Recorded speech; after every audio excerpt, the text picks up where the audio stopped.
अस्सलाम वालेकुम दोस्तों, गो पान चैनल बाय अरमान से आपको वेलकम कहते हैं। मेरे चैनल में आपको वेलकम कहते हैं। आज हमारे सामने हैबस का प्लांट है, लाल फूलों वाला, बड़े फूलों वाला। ये आपके सामने है, देख लें इसके कितने कितने बड़े बड़े फूल हैं, ये आप देख सकते हैं। काफ़ी अच्छी इसकी एकदम गोर जा रही है आपके सामने है। इसको मैंने 20 इंच की बाल्टी दी हुई है, ये देख सकते हैं। ये देखते जाए, ऊपर ऊपर एक फूल लगा हुआ है, आपको नज़र आ रहा होगा, देख लें।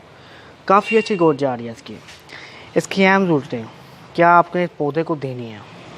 कब आप पौधे को अहम और चीज़ें आप रवाना कर देंगे तो ये पौधा आपके फूलों से भर जाएगा।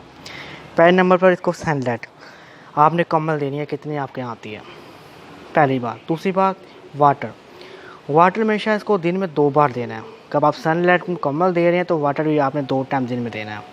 खाद NPK 2020 आपने डालनी है। पानी में मिक्स करके डाल लें, नहीं तो एक छोटा चाय वाले का आधा चम्मच कोडी का इसके पोट के अंदर डाल दें।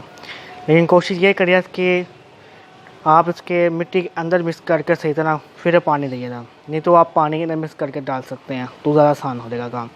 लेकिन सुबह के टाइम नहीं डालनी खाद, सेकंड टाइम डालनी है खाद पानी में, नहीं तो मिट्टी में। क्योंकि फिर क्या होगा, फिर ये खाद पौधा अपने अंदर ले लेगा। सुबह टाइम डालेंगे तो ये पौधा आपके पास नहीं बच पाएगा। ये बात क्यों, खाद गर्म होती है, इसलिए आप शाम के टाइम डालें।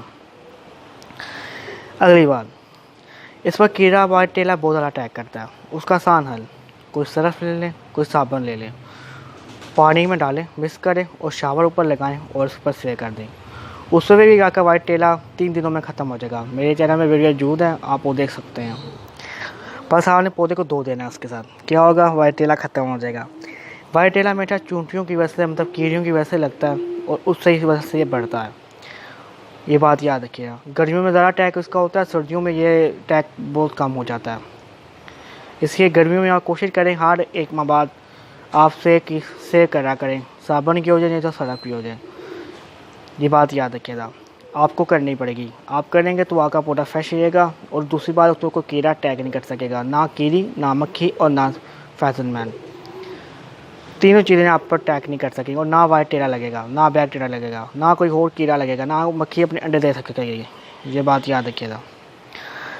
इसे एक मसला आता है, बहुत ज़्यादा मसला आता है, इसकी शाखें डेड होने लग जाती हैं। वो डेड ना हो तो मैं आपको आसान हल बताता हूँ। इसके पौधे के मिट्टी के अंदर थोड़ा सा चूना डाल दिया करें, किससे इसकी शाखें डेड हो रही हैं, वो डेड होना बंद हो जाएगी। क्योंकि उस पौधे में काफ़ी ज़्यादा ये मसला आता है।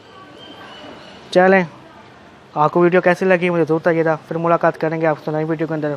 आप देख लें मेरे फूलों को, फिर मुलाकात करेंगे आपसे। अल्लाह हाफ़िज़ दोस्तों।